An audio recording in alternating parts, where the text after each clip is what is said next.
Hi, I'm Nick Holmes and welcome back to my channel where we look at key moments in the long history of the fall of the Roman Empire, but only for about 5 minutes. And in this video, I want to look at the city of Constantinople, built by the Emperor Constantine between 324 and 330.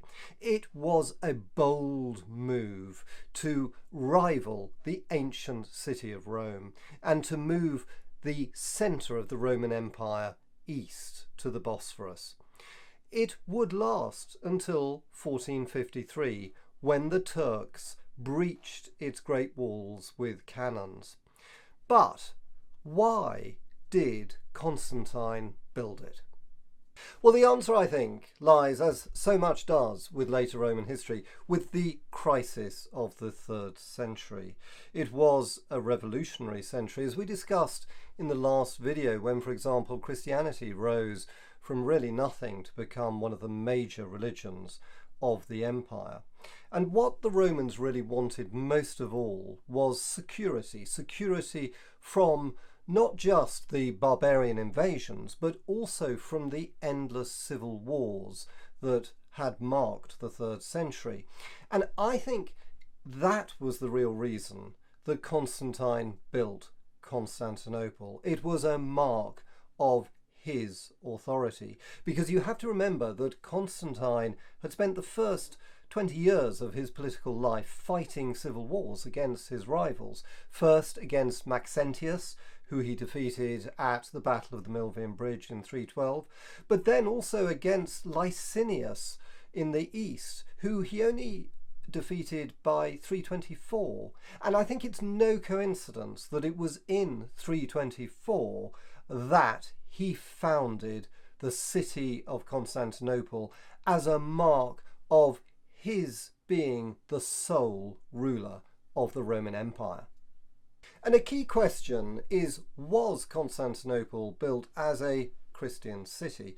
Well, historians are still divided over this, and we know from the last video that Constantine himself was not actually a committed Christian early on in his life, as illustrated by the Arch of Constantine in Rome celebrating a supposedly Christian victory at the Battle of the Milvian Bridge, but it has no Christian symbols on it, suggesting that the Christianity that he fought for supposedly was a later invention. With Constantinople, I think that it was both a traditional Roman city, but Christian to some extent. At its centre was a column with a massive statue of Constantine. So that marked his authority.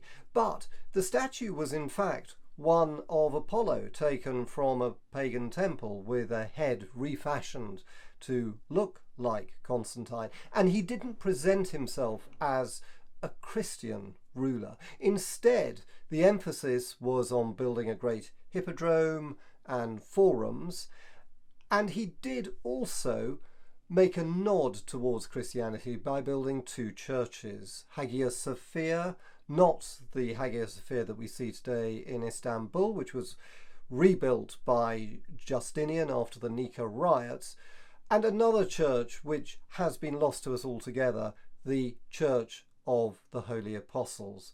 So Constantine built a Roman city. Yes, it had some Christian churches, but it was essentially a statement of Roman and his own authority.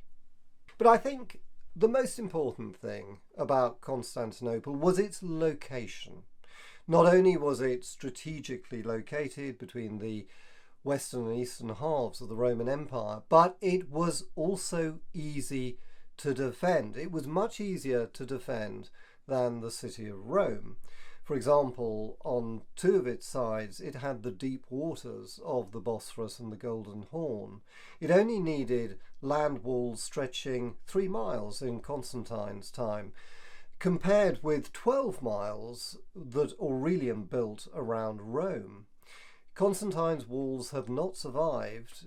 They were abandoned not long after they were built, and they were in instead replaced by the Theodosian walls, which we can see in modern Istanbul today. They extend for about 4 miles, and they were a triple set of walls, the most formidable in the ancient world, and they defied a number of aggressors: Attila the Hun, the Avars, the Persians, 2 Arab sieges. And it wasn't until 1453 that the Ottoman Turks blasted their way through these walls. Of course, in 1204, the Fourth Crusade had taken Constantinople, but that was via the sea walls, not the land walls. So, in conclusion, what was most important about Constantinople, in my view, was its walls. These would repel invaders for 1,000 years, and they would change the course of history. Thanks for watching, and see you next time.